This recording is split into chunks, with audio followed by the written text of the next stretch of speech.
Social మీడియాలో power star Pawan Kalyan గురించి ఒక వార్త బాగా వైరల్ అవుతోంది. పవన్ కళ్యాణ్ ఈ ఎన్నికల్లో పోటీ చేయడం కోసం జనసేన పార్టీ మనుగడ కోసం తన సొంత ఆస్తులు విలువైన ఆస్తులు అమ్ముకుంటున్నాడు అని చెప్పి సోషల్ మీడియాలో ఒక వార్త బాగా వైరల్ అవుతోంది. దీన్ని పవన్ కళ్యాణ్ ఫ్యాన్స్ పెద్ద ఎత్తున షేర్ చేస్తున్నారు.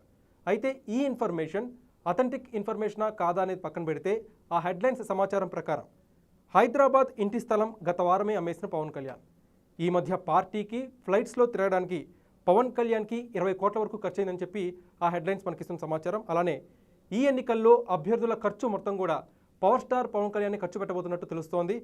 ఒక్కొక్కరికి అంటే ఒక్కొక్క అభ్యర్థికి పవన్ కళ్యాణ్ 20 లక్షల రూపాయలు ఇవ్వాలని చెప్పి నిర్ణయం తీసుకున్నారట. అలానే హైదరాబాద్లో మరో 2-3 స్థలాలు కూడా పవన్ కళ్యాణ్ అమ్మకానికి పెట్టినట్టు సమాచారం. సో ఇది విశ్వసనీయ సమాచారం అయితే కాదు, కానీ power star Pawan Kalyan fans social మీడియాలో దీన్ని పెద్ద ఎత్తున షేర్ చేస్తున్నారు. అయితే వైఎస్ఆర్సీపీ ఫ్యాన్స్ కావచ్చు, యాంటీ జనసేన పార్టీ వాళ్ళు కావచ్చు ఏమంటున్నారంటే, జనసేన పార్టీకి రీసెంట్గా అభ్యర్థుల ప్రకటన తర్వాత చాలా వరకు నెగిటివ్ ఇంపాక్ట్ కలిగింది. సో ఆ నెగిటివ్ ఇంపాక్ట్ని తగ్గించడానికి పవర్ స్టార్ పవన్ కళ్యాణ్ ఆడుతున్న సింపతి డ్రామాగా దీన్ని అభివర్ణిస్తున్నారు. సో ఓవరాల్గా ఏదేమైనా కానీ పవర్ స్టార్ పవన్ కళ్యాణ్ తన సోషల్ సర్వీస్ కోసం కావచ్చు, జనసేన పార్టీ కోసం కావచ్చు, గతంలో అనేక సార్లు తన సొంత డబ్బులు ఖర్చు పెట్టిన ఉదంతాలు మనకు తెలుసు. ఆయన తన సొంత ఫిక్స్డ్ డిపాజిట్స్ కూడా తీసి భవన నిర్మాణ కార్మికులు కావచ్చు, కౌలు రైతులు కావచ్చు, ఆయన అనేక సార్లు ఖర్చు పెట్టారు.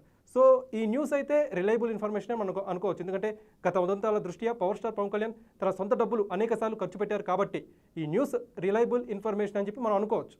అయితే పవన్ కళ్యాణ్ తన ఎన్నికల అఫిడవిట్లో తను ఎవరెవరి దగ్గర అప్పులు చేశాడు, తన ఆస్తుల వివరాలన్నీ ఇవన్నీ కూడా పొందుపరిచే అవకాశాలు కనిపిస్తున్నాయి.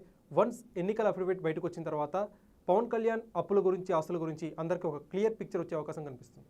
అండ్ ఇదిలా ఉండగా అంబటి రాంబాబు గారు సోషల్ మీడియాలో పవర్ స్టార్ పవన్ కళ్యాణ్ని పగబట్టేసినట్టు అనిపిస్తుంది. ఎందుకంటే ఆయన టీడీపీ పార్టీపై తన వ్యంగ్యాస్త్రాలు తగ్గించి పవన్ కళ్యాణ్పై కాస్త దాడి పెంచినట్టే మనకు అర్థమవుతుంది. ఇవాళ ఉదయం అంబటి రాంబాబు గారు పవన్ కళ్యాణ్పై ఒక ట్వీట్ చేశారు.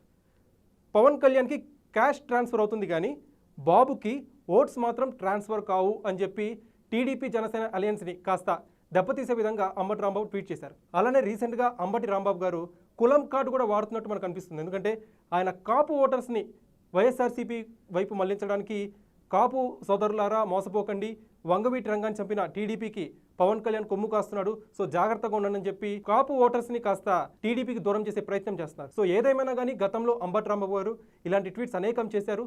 మరి ఈయన ట్వీట్స్ ఇంపాక్ట్ కాపు ఓటర్స్పై ఉంటుందా లేదనేది మరి కొన్ని రోజులు మనకు తెలుస్తుంది. దీనిపై మీరేమనుకుంటున్నారో కామెంట్ సెక్షన్లో పంచుకోండి.